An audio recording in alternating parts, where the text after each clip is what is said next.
This Wellness Couch podcast is brought to you by The Wellness Breakthrough. 3 days and 2 nights with 9 of your favourites from the Wellness Couch, all gathering together in Melbourne for one incredible event. We can't wait to see you there. Go to www.thewellnesscouch.com for details. TheWellnessCouch.com, streaming wellness into your lives. This is Up for a Chat with Cyndi O'Meara, Carren Smith, and Kim Morrison.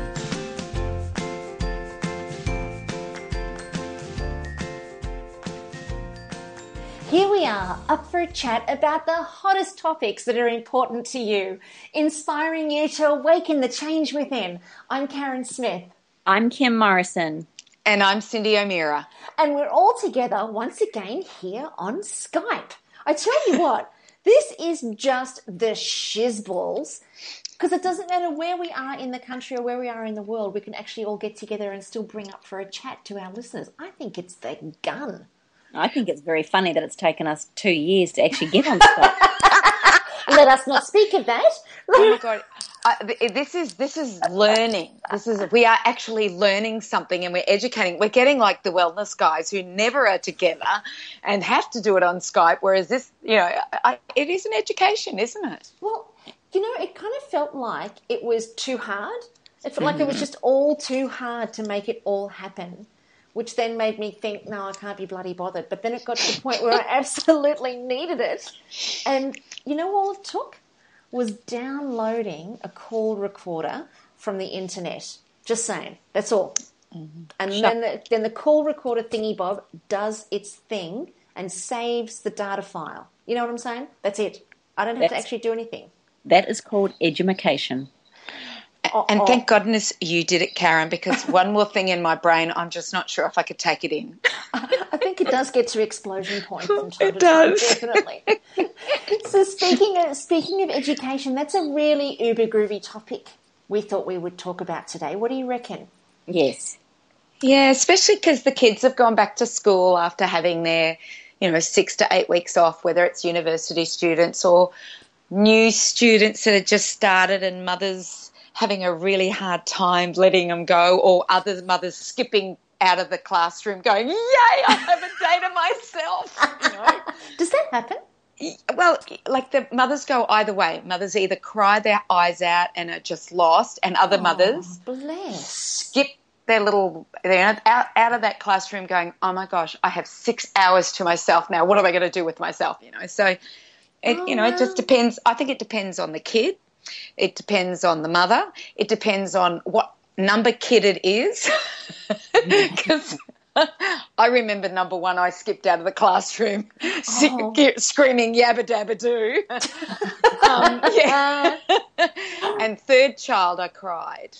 Oh. Yeah. Because I just think it. What about you, Kimmy? What were you like? Oh, I don't like going back to school. I think if I wasn't so busy, I probably would have very seriously considered homeschooling. And, my daughter probably would have coped with that, but my son, I'm not sure he would have. It's apparently all about the rep and about how cool he is, and that only happens in a social situation, not with your mother. So it would be very uncool. Yes, yeah. I can see that. But, we all love it. We love our holidays all together. We love chilling. I think it's the unprogrammednicity of life when you're on holidays. I think the biggest thing for me, and I'm sure a lot of maybe every other mum out there is saying the same thing, and that's not having to do school lunches. That's probably my biggest thing, is always being prepared and ahead and making sure that we've got food in the house to make sure that they're going to school with good food. So for me, it's about getting back into routine, and I really enjoy holidays without that routine. Actually, it's an interesting topic, that whole homeschooling thing. I've got a really good friend of mine. Her name's Isabella, and she has had her kids in a variety of different schools, and she's been looking for schools that can cater to today's generation of kiddies. Her kids are very creative, especially her son is very creative, and he's, somebody who really needs to have that nurtured. She's had him in a bunch of different schools and just hasn't been satisfied with the teaching styles and methods of the schools. And so finally, she's just thrown her hands in the air. I think, forgive me, I can't quite remember the ages of her two kids. I think her son is 8 and her daughter's 6 potentially. And she's just thrown her hands in the air and gone, bugger it, I'm going to homeschool these kids. And it's meant a complete change in the way that she runs her house and, her life. And she was planning on, starting a little business and all that. So it's changed everything for her. And as much as it's been challenging in that respect, honestly, it's opened up a whole world of learning to her and a whole world of learning to those kids that may or may not have ever been possible. And there's this, on the Sunshine Coast here, there's this whole community of homeschooled kids. So they make dates where all the homeschooled kids get together and that's their socialisation time. So there's a couple of times a week they all get together and the kids socialise and, and then they do a whole bunch of social stuff online together. It's quite a fascinating world that I just didn't know existed. Mm.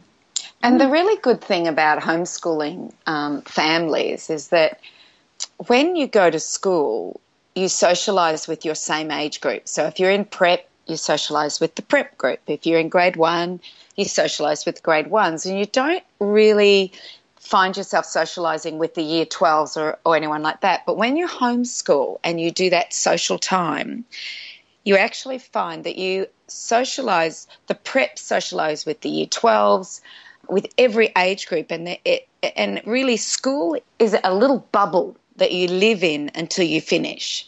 And when you get out into the wide, wide world, where people still bring peanut butter sandwiches to work, where people are aged between 18 and 60 that you work with, is a very different bubble to the bubble you went to school with. And I think people just don't realise we all do it. It's a meme.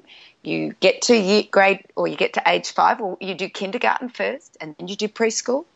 Then you get to age 5 and you go to grade prep 1, 2, and you go to year 12, and then you go out and you're expected to go to university. But many kids aren't conforming to the school system. And I'd love to give you an example of someone who rang me a couple of days ago and said to me, Cyndi, I need ammunition to take to school because the school is pressurising me to put my children on Ritalin and dexamphetamine, which medications for children with ADD and ADHD. And many of our boys are the ones that are in the biggest situation here, not so much the girls. The girls are in this situation, but more so the boys.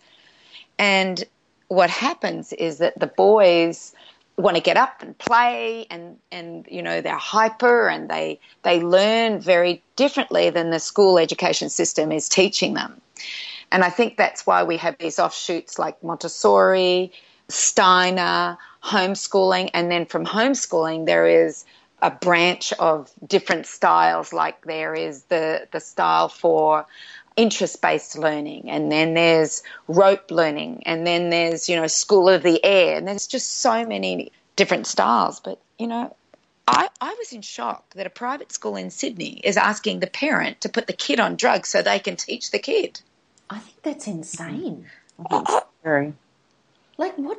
I mean, how does the school actually know that that's even appropriate? And if that parent doesn't go and do their own research or understand the ramifications of that, because they, most parents would probably consider the teachers would know and the teachers would be an expert on childhood behaviour. I don't know. I think a lot of people out there also would very much question. I know I'd be questioning that. Some teacher told me to go and put my child on some sort of drug. I'd be questioning their ability to control the child. I'm not saying that all children are easily controlled. I get that. But, for a lot of these, you've got to remember from a personality point of view, most teachers sit in the left hemisphere of the brain where they're very logical, sequential, organised, mathematical, and they're very plan-orientated. And whilst they have creative outlets and they're very, very creative, a lot of teachers do sit in those two left quadrants because that's what we need with teachers: structure, organisation, learned behaviour, and all these different things.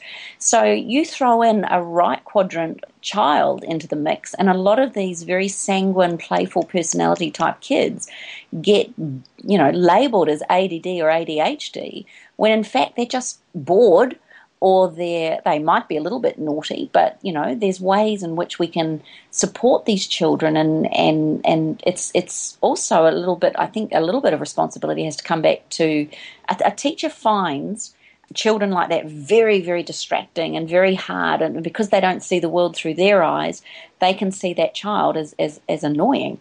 And I think the beautiful thing about understanding this personality work and the fact that it's such an open conversation in our house, whenever we go to school, parent-teacher interviews or anything like that, the kids, my two children, give me a rundown on the personality of each teacher that we're going to meet. And you can almost guarantee word for word what's going to come out of their mouths around my children, let alone anyone else's.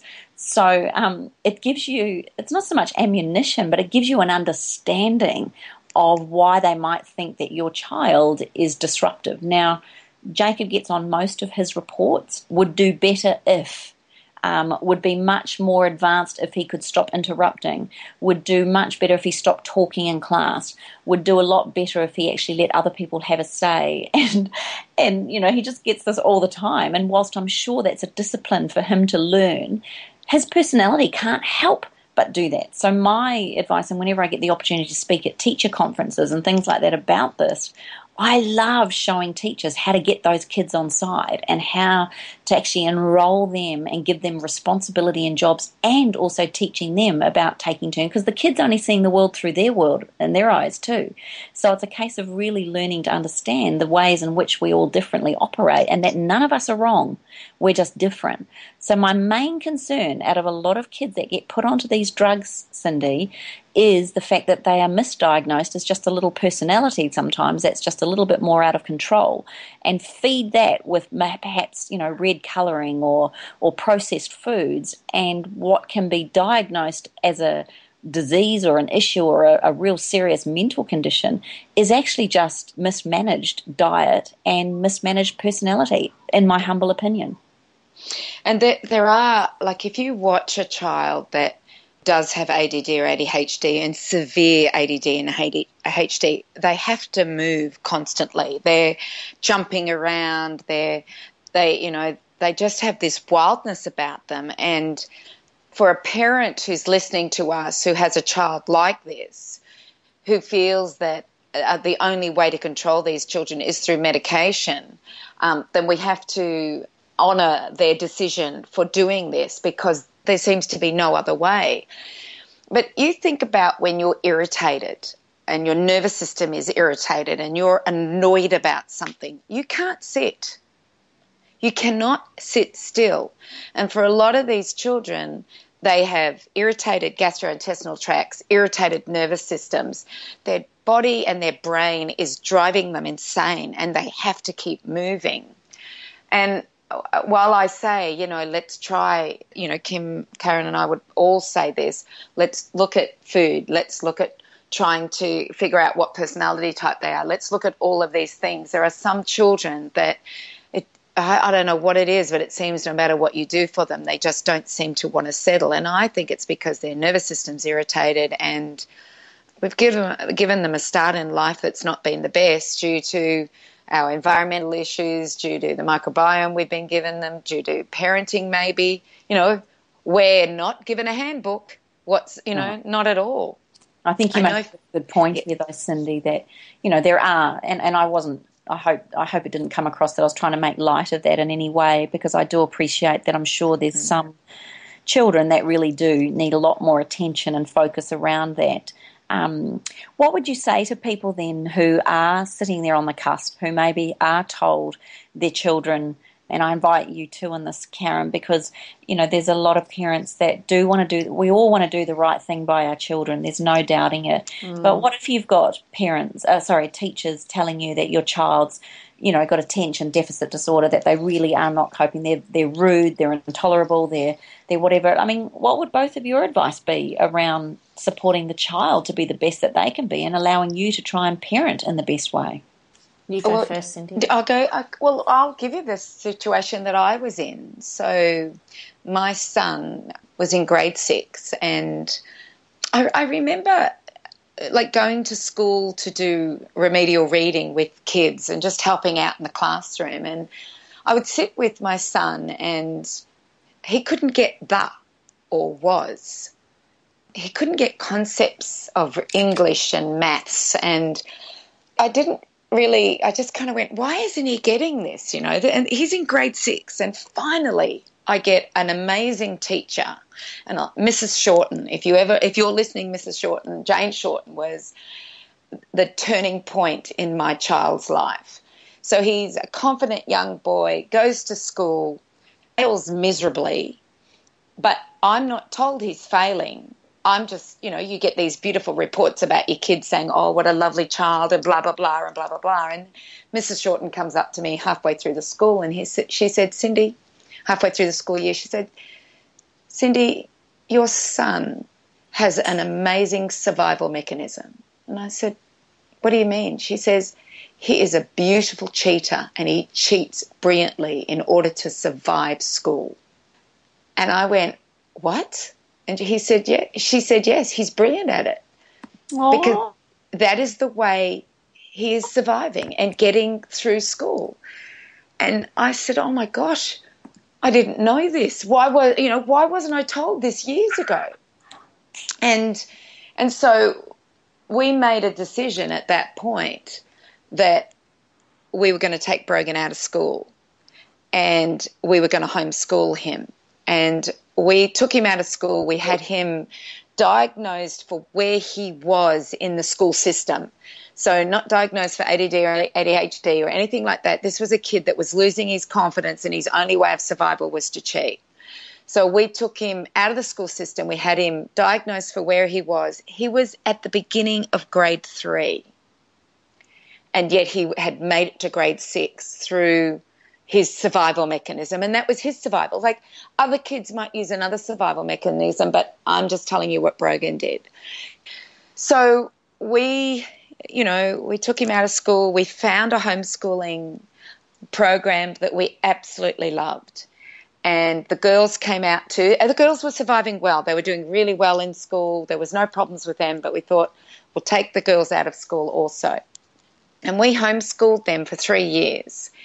And I have to tell you, it was the most beautiful time of my life with those 3 children, in that there was no school lunches for 3 years. There was no mad morning, where's your school uniform, where's your hat, where is your books, where's your homework, where's this? It was like, oh my gosh, I had no idea how stressed I was of a morning trying to find their private school uniforms, their private sports uniforms, and they were always doing Grandparents' Day, they were always doing something day and swimming day and this day and that day, and their education was just a day of celebration of something else. And we realised through that 3 years of homeschooling those 3 children that education doesn't take a lot of time.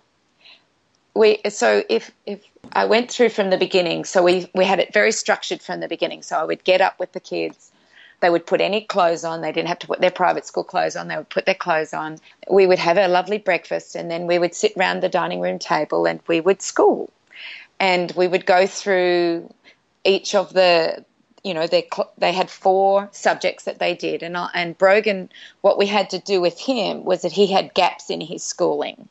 So he knew some things from 4, 5 and 6, but mostly he was grade 3. So we had to fill in all of the gaps in his learning. And so we did that, filled in all of his gaps. And as the kids got used to doing this, I would find them up at 6 a.m. at the school table, schooling themselves, doing their paces, because they knew that if they'd finished by 9 a.m., it was playtime from 9 till night. Wow. That's amazing.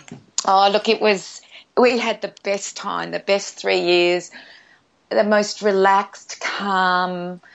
I can't say enough to homeschooling and what it did for Brogan. In 3 years, we got him from grade 3 to grade 9.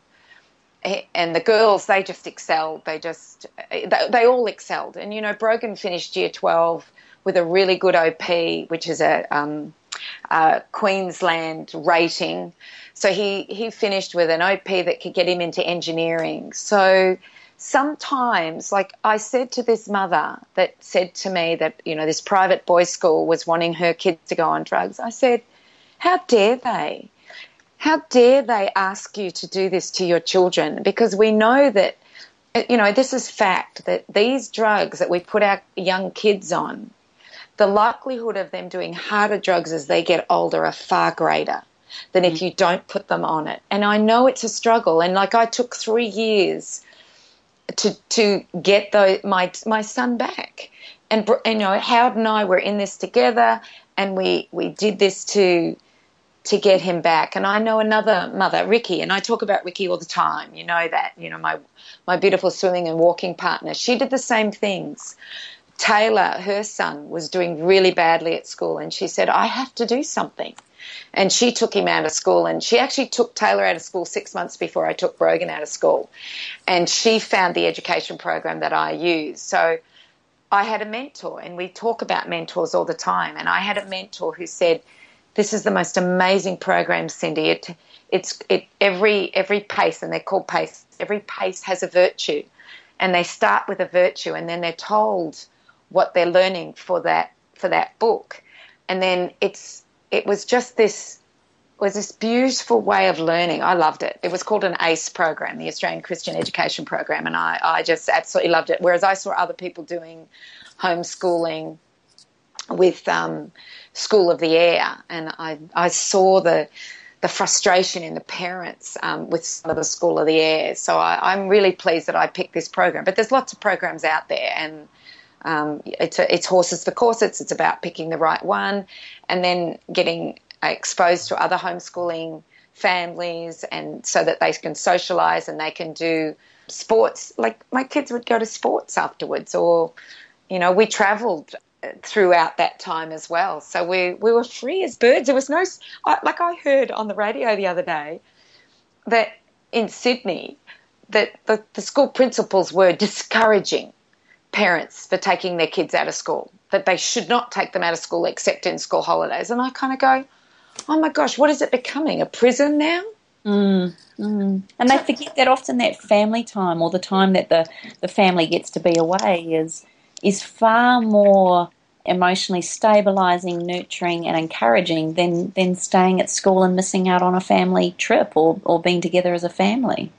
I wonder, Cyndi, when you sent your kids back to school and Brogan back to school after that 3 years homeschooling, how did they assimilate back in? And do you think that homeschooling potentially could have been a better way to go through their whole school life? Yeah, I often think about that. And if I could turn back time, I would have liked to have homeschooled my children through primary school. Through primary school. So you think still going to high school would be the way to go, but primary school as a setup and a foundation you think would have been better? Look, I think so. And then I felt that primary school is where Brogan really lost his confidence and lost everything in that small period of time. He got it back, of course, when we homeschooled him, and he realised he could spell the and was and could do algebra and knew what a noun and a verb and, all of that stuff. He was. Yeah. So I knew, he knew he could do that. And when he went back into school, and he went back with confidence. But what's really interesting is that we couldn't get him back into the school that we had taken him out of to homeschool him. So we put him in another school that academically wasn't as strict as this other school was. And so once again, it's horses for courses, and he needed to be in a strict academic school. He couldn't be in a school that was a little bit lax. So we actually, within 9 months, we got him back into the private school, and he excelled from then on. And he realised in that first term that he had to work a lot harder than he was in the other school that he was in. So, we realised that we should have waited for him to go into that. But it all worked out brilliantly.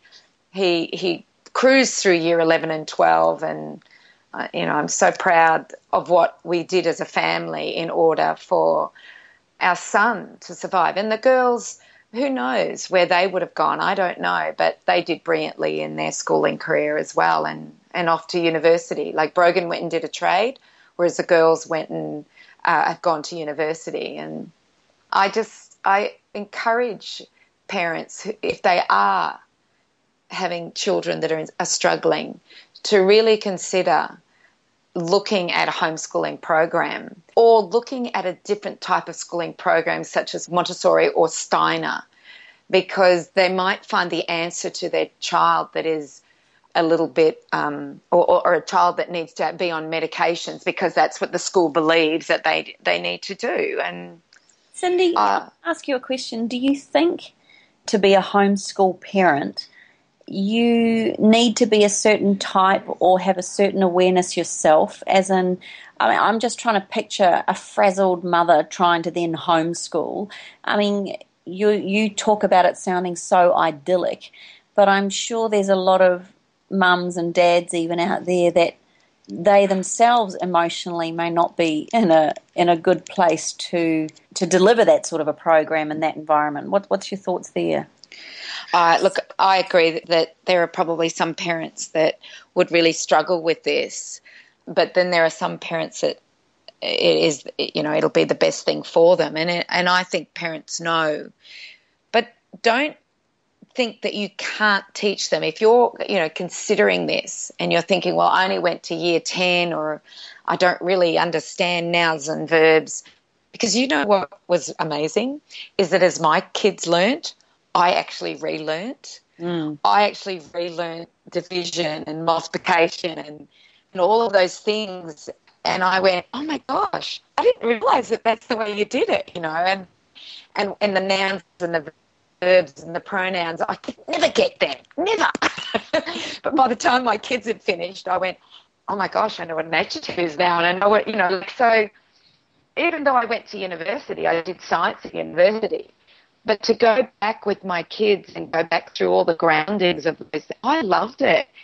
I just thought it was, and it feels really good to teach someone to read. And I taught Tanya to read because she was only halfway through year 1 when we took her out of school.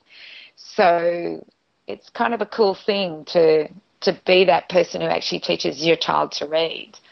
So as far as I think finding the right program is probably the number one thing for a parent not to feel frazzled.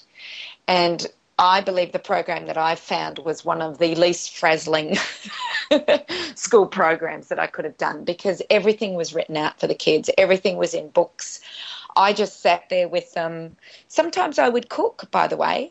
Sometimes they'd be at the kitchen table and I would just be cooking.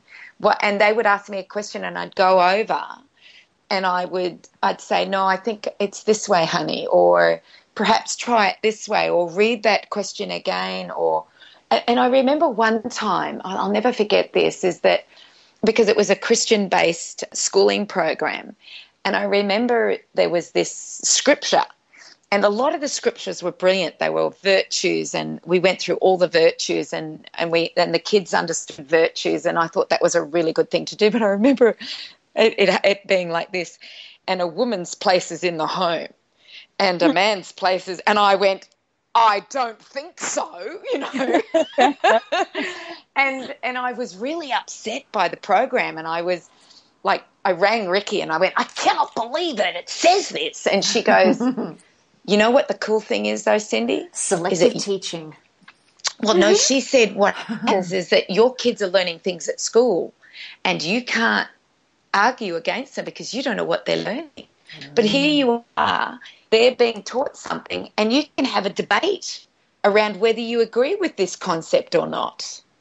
And so all of a sudden I started to go, what have my kids been learning? Because they went to an Anglican school. What have they been learning that I don't agree with? Being brought up a Catholic, It could go the other way, though, too, Cyndi, where as a parent, our own values, virtues and thoughts and processes are indoctrinated onto those children as well. So, I think the nice thing about them going to another school or going to school, from my perspective, is they're learning stuff that I don't know anything about or that I don't have an opinion around. So it's quite interesting. I think there's good and positives on both sides, isn't there? Oh, look, I agree. There's like anything. There's You got to weigh up what's going to be the best thing, and sometimes the best thing is for a child to be at school, and other times it's a time to bring the child home, even if it's for a year. But I just believe that this is available to us, and people need to know it's available to you, and that there's a lot of positive in bringing a child home if they're really struggling. And like you said, Tayla would have probably done really well in it, whereas Jacob needed to go to school. And I think for his health and well-being, it was probably best that he went to school. Is that because you wouldn't? I was going to say, for whose health and well-being, his or yours? Dr. Sarah Farron, who's a wonderful chiropractor, and she's over in New Zealand with a website, vitalmums.com, I think it is. Yeah. I was with her, staying at her place, and she's got 3 beautiful, amazing, beautiful, gorgeous children. Very well integrated, social, and very happy, communicative, gorgeous, intelligent little beings. And I'll never forget her one day saying, that the subject line or something or other was around volcanoes. And she looked at the 3 children and she said, right, well, this is the syllabus. I think we're going to look at these volcanoes. And all 3 of them just looked at her and she went, what's wrong? And they went, who cares? And she went, well, that's a good point. And so she said, so I completely missed that whole session in there on volcanoes. And I said, but shouldn't they get some sort of an understanding? She goes, why? They're not interested in it. Why would I teach them something they're not interested in? I said, well, what did you do? And then I said, well, out of that, we then asked the question, what are you interested in? It wasn't like they were going to get out of a lesson, but what they did, and one of her oldest boy, God, he's divine, he's got a real passion for cars. And so he has designed, and then he went and got his project out for me and showed me. It was like a whole business plan around this car that he one day, I think he's called it the Farentini instead of the Lamborghini. I love it. Car that one day he wants to present to Lamborghini or perhaps some big car manufacturer. And I swear to you, I was quite blown away by what he had done.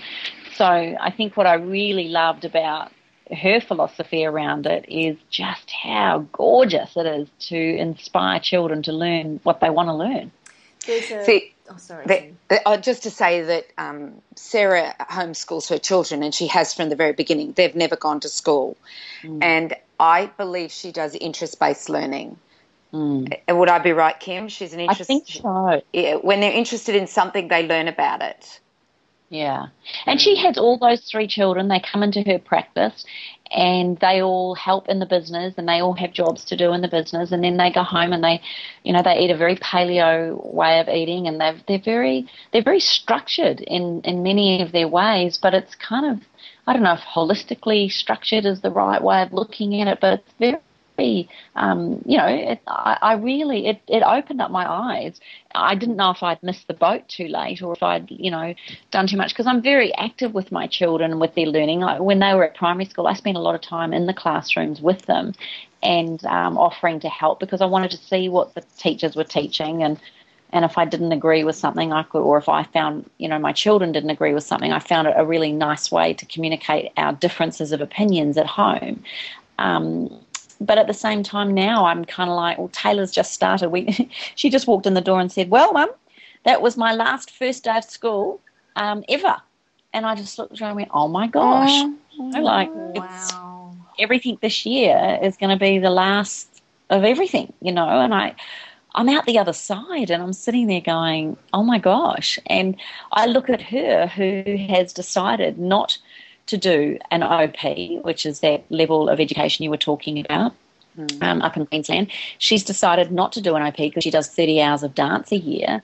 And what I'm really appreciative of with the school is that they've created a timetable for her in order to dance, those 30 hours a week. So she gets a whole day off school. She gets to do her subject she's wanted. She's got 4 base subjects she has to make up by doing to get her 20 QCE points, she has got to do a first aid course, which I think is fantastic.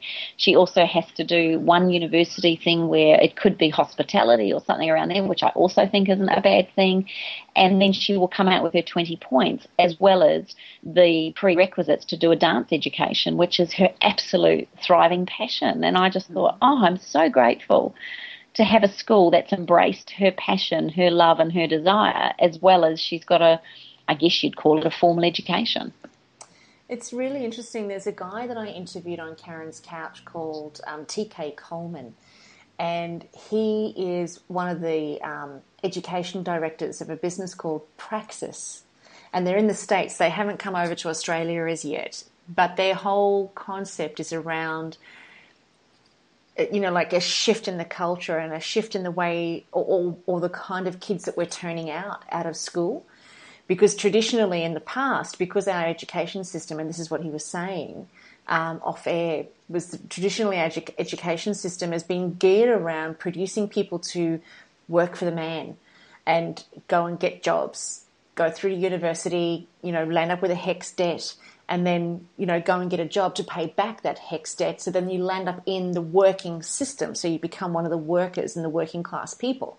And he said what his concept is about getting our kids out of the school and then putting them through entrepreneurial school, bringing kids through a way of experiencing life which is far more innovative and more entrepreneurial, so that instead of turning out so many people who are workers who just get caught up in the system and never escape the system and never actually experience thinking freely or innovating freely, he wanted to be able to give kids another option. And so what they've got is they've got a program that kids can actually dial into while they're in their schooling years and get credits.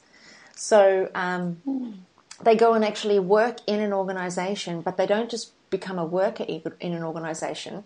The role is in partnership with the owner, where they get set a project between the school, Praxis, and the company, and they get set a project that they have to deliver over the course of the year. And inside of that project, they have to generate revenue. They have to bring on more clients. They need to innovate based on that particular company's product. They need to roll out a new product line. They need to involve the marketing, the sales, the business development. They need to involve accounting, human resources, which means they actually have to become involved in all of those different components. And then depending on the revenue and the success of their project, that's how they're graded towards the end of the year. And it's really, it's such an inspiring concept. And my girlfriend Isabella that I was talking to you about earlier, she's doing her best to try to see if we can bring that whole Praxis methodology into Australia, because I think something like that as an option for the kids that are naturally gifted that way or naturally geared that way. I mean, really, I think back to when I was at school, that was just the furthest thing from a possibility. But now that that's an option for kids, I mean, I look at my nephews and OMG, I tell you what, they would dive into that, boots and all, because they come from an entrepreneurial family. My brother has his own business.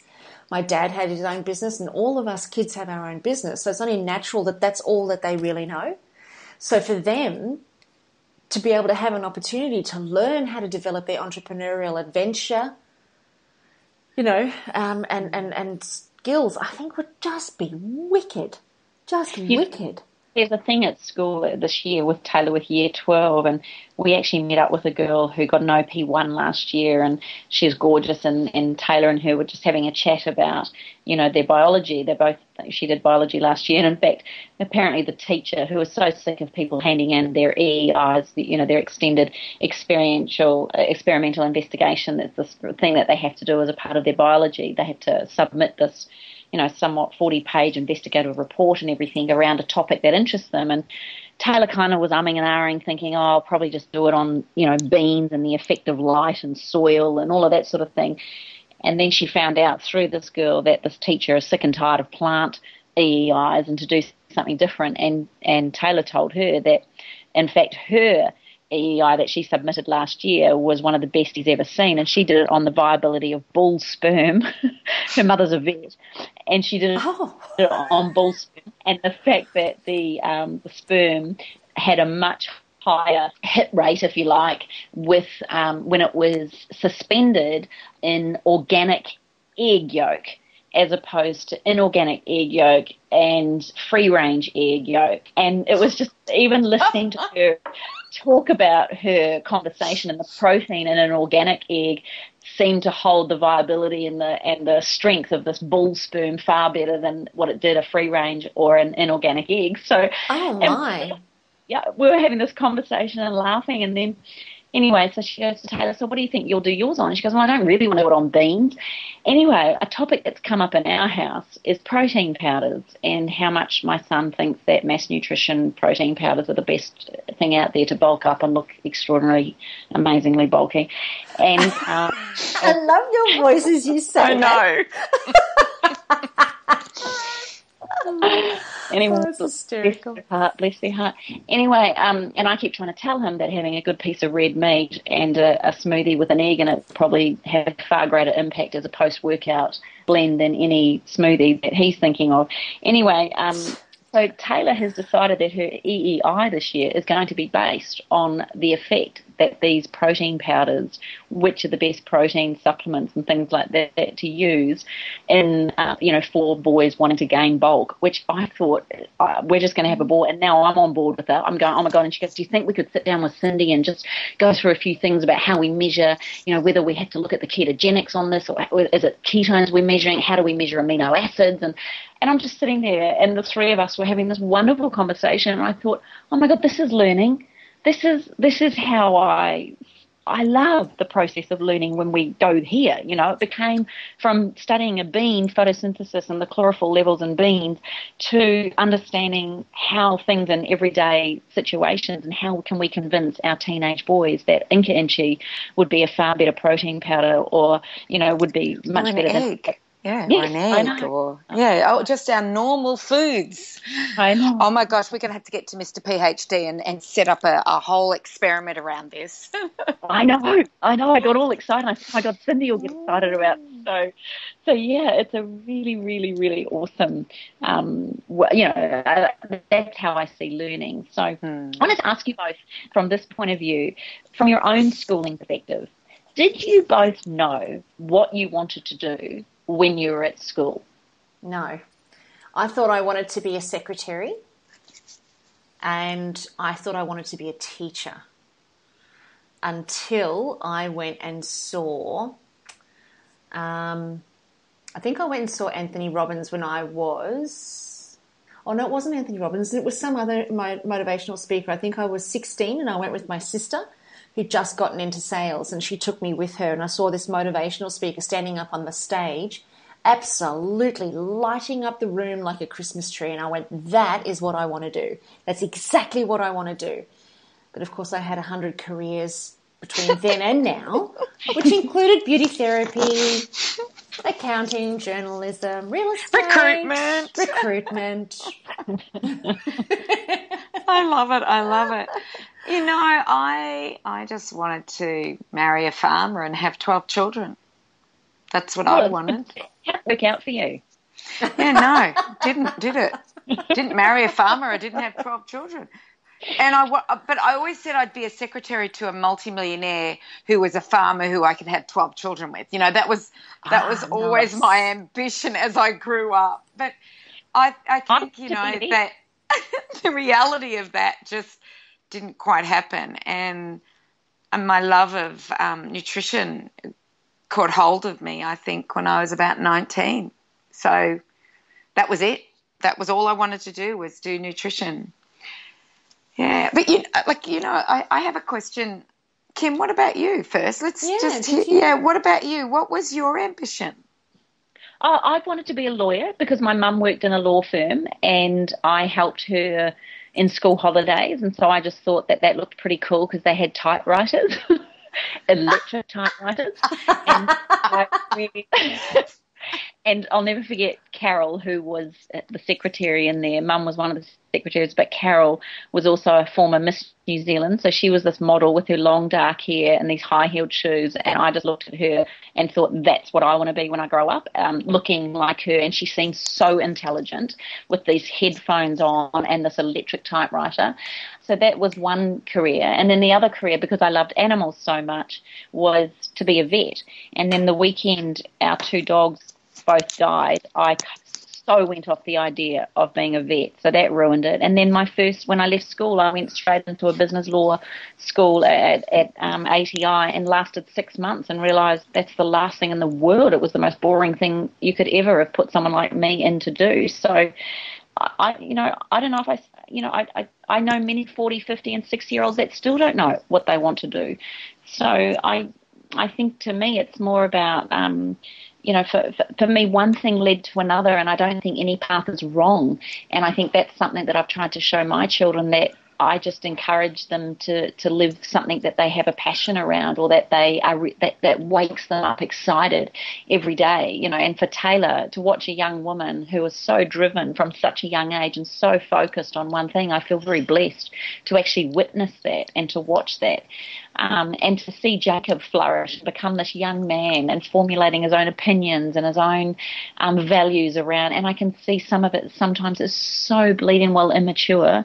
And then other moments he's the wisest, most informed, educated person I've ever met from a soul level. And I just get totally wrapped up in his magnitude of awesomeness, and then the next breath he can totally change that perspective in a second. But anyway, but sounds like a teenage boy. Yeah. Teenage boy. But I love, and I think my greatest regret, and I think I've shared this before, if there is such a thing, and I'm really training myself not to have, there's no such thing as regrets.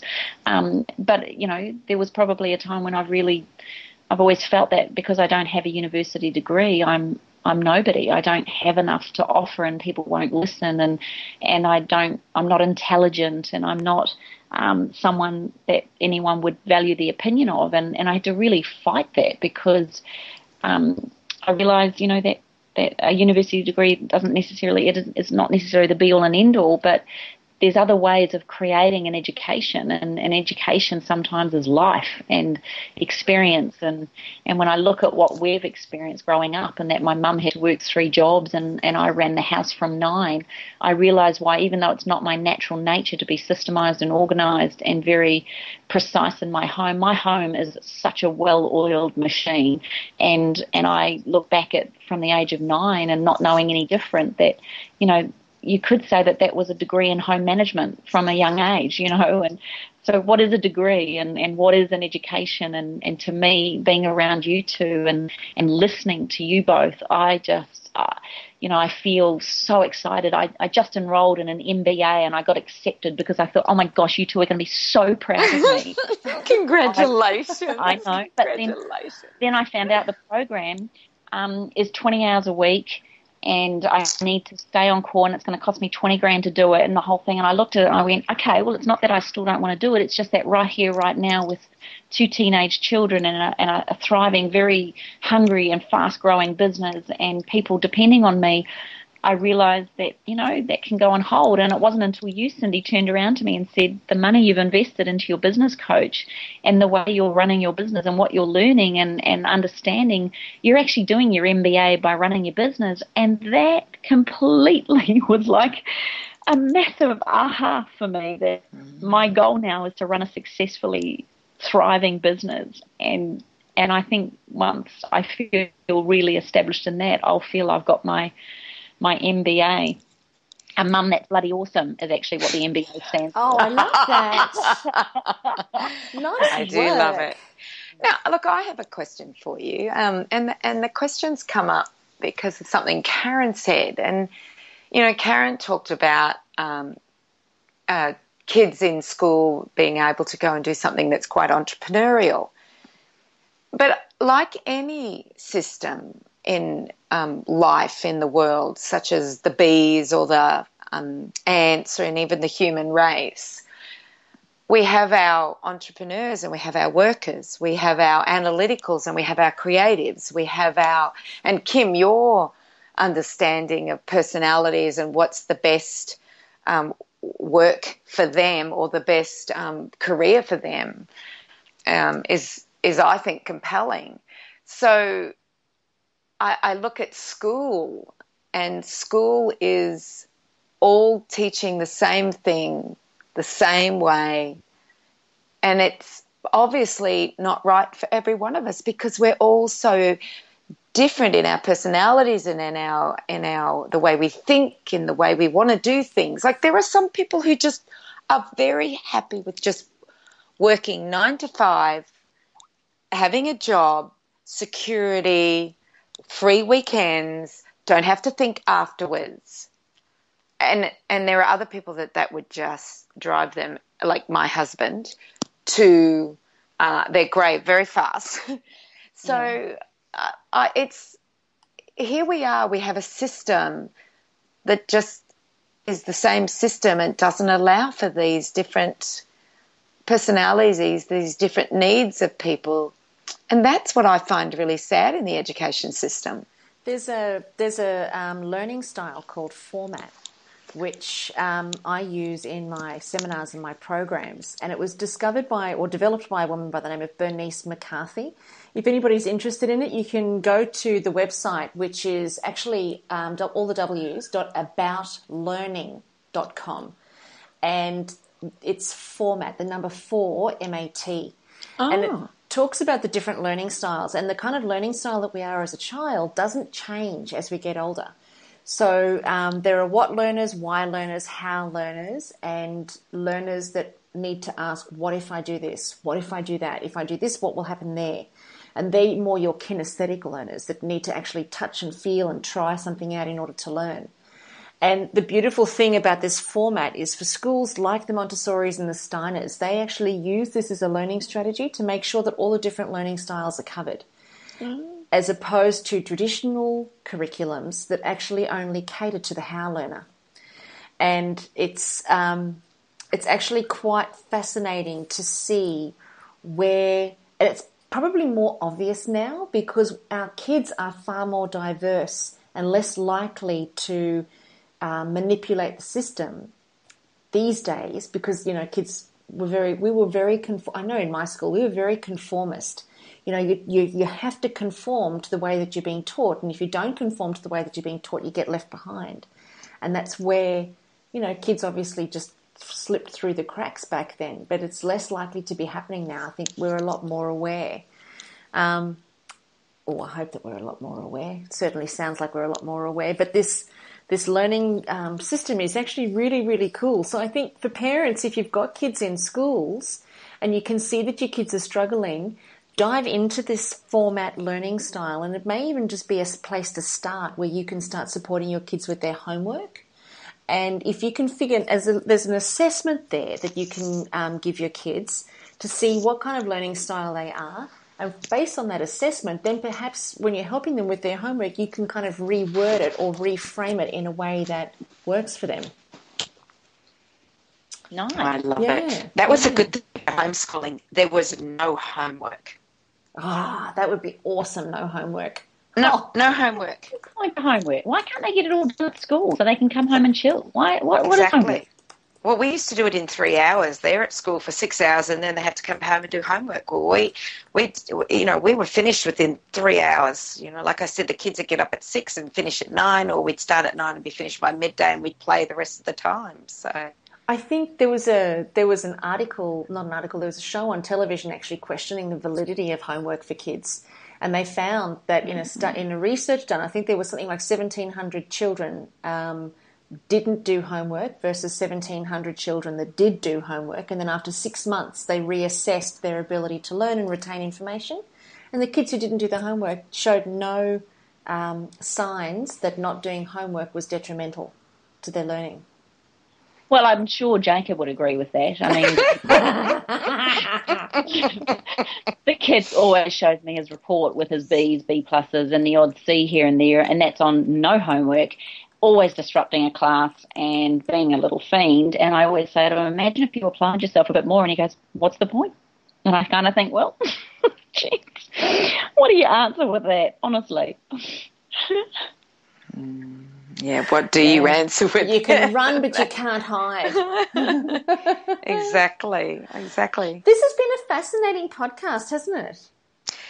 Yeah, it has, because we've not talked about, education and what's happening out there, and maybe this will have helped people to understand that there's more than just taking your kid to a school. There are other options out there for them. And I think, too, it will also open up a whole bunch of questions that our listeners might be interested to ask us, which could potentially give us some, perhaps there's even more information that we can share on this. Perhaps there's even another podcast on this topic to expand it even further based on some of the questions that our listeners might want to ask us. Might be nice to have a teacher's view too, I to think get so, yeah. insights as to how they, because I'm sure there's teachers and there's teachers. Some teachers I look at school and I think maybe they should be in the chapel where, and we should be saying goodbye, but and I wonder how long they've been there for. But there's young ones coming through that have got a lot of new energy, and then there's beautiful teachers that just have a warmth and personality. And when I hear the children talk fondly of a couple of teachers, I read somewhere the other day that a naughty or disruptive child will not or can always heal and repair, but a bad teacher can disrupt 30 or 40 lives. And I just thought, wow, there's a lot of responsibility on teachers, and we do expect a lot. And a lot of parents, they get annoyed that they can't, control children or do this, that, and the other. And I think, sometimes teachers get a bad rap too. And I think it's time that us parents stood up and actually really, realise what a job that these teachers have, and how little time they get for themselves, and how many of them are very passionate about creating a great educational environment. Otherwise, they would never have become teachers.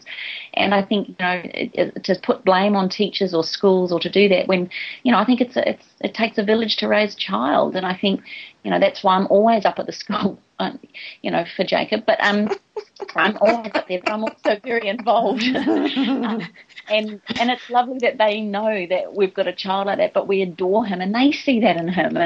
And he's just a gorgeous, spunky little rat bag that just wants to make himself known. So I think I don't think that, formal education is necessarily the worst thing, and I don't think homeschooling is always necessarily the worst thing or whatever. I think what works for you as a family and honouring the role that our teachers do play. And I swear to you, when I find out there's a teacher that's, it's maybe not that they're a bad teacher, but they're perhaps not the best teacher for my son or my daughter, then I'm up at the school giving our reasons why, and us as a family make a decision, and we go armed with information, not blame, just this is what's going to work for us better, and how can we do this? What can we do to make it work better for the teacher and for the child? So I would really encourage people to be very active as a parent and have a look at the homework, look what they're looking at on the internet, be involved more. And that's probably the greatest lesson I've had. The more involved I become, the greater experience we all have.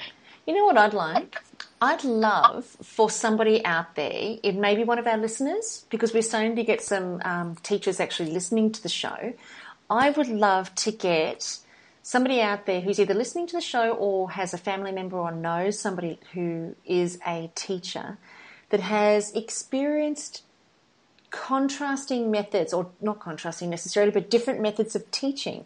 Like maybe they've gone from a state school to a private school to a Steiner or a Montessori, who can actually talk to us about the difference in the way that teaching is delivered, in the way that the education system is potentially changed or changing, or, just to give us a bit of insight from a teacher's point of view as to what it's actually like.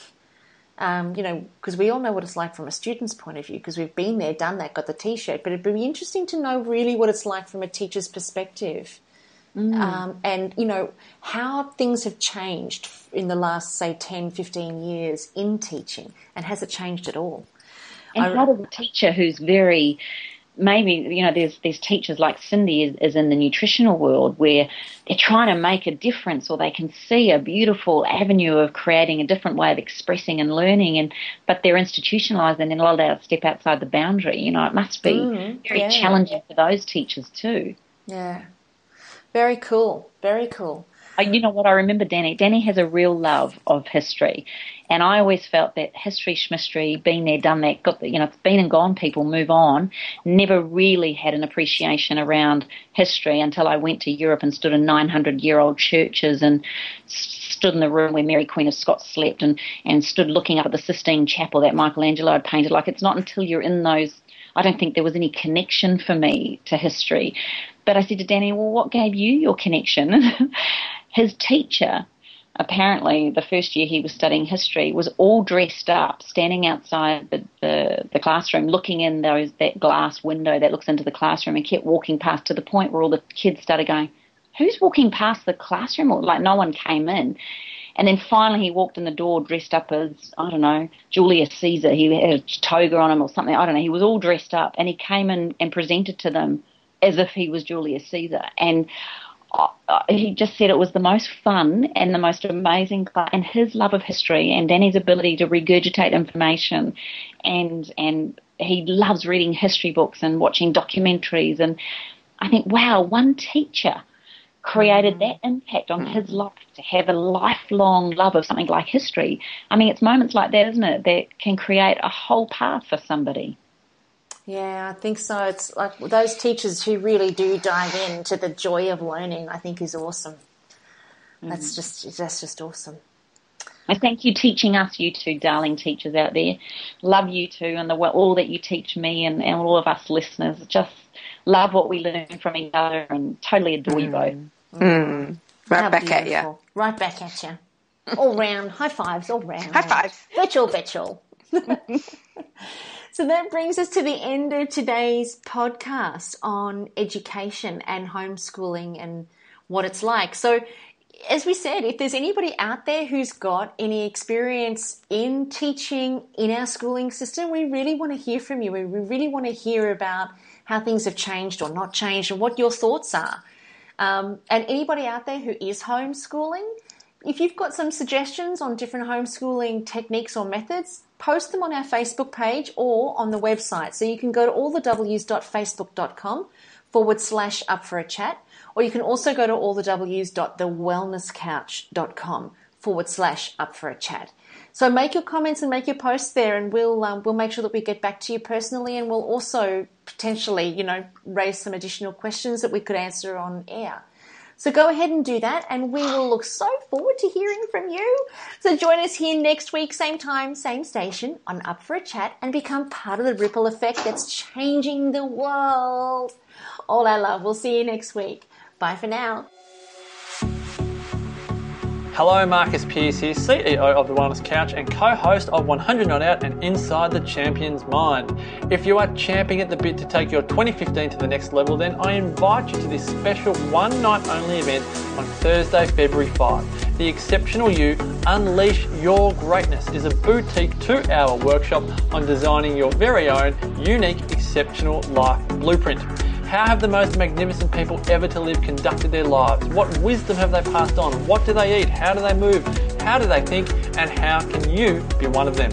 I share all of this at this special one-night-only event. Tickets are just $47 and a special 2-for-1 offer may still be available. For details, simply go to exceptionallifeblueprint.com.au/you or check out 100 Not Out on Facebook. Whilst the Wellness Couch presenter endeavour to provide accurate and helpful information to their listeners, these podcasts cannot take into account individual circumstances and are not intended to be a substitute for health and medical advice from a qualified health professional. You should always seek the advice of a qualified health professional before acting on any of the information provided by any of the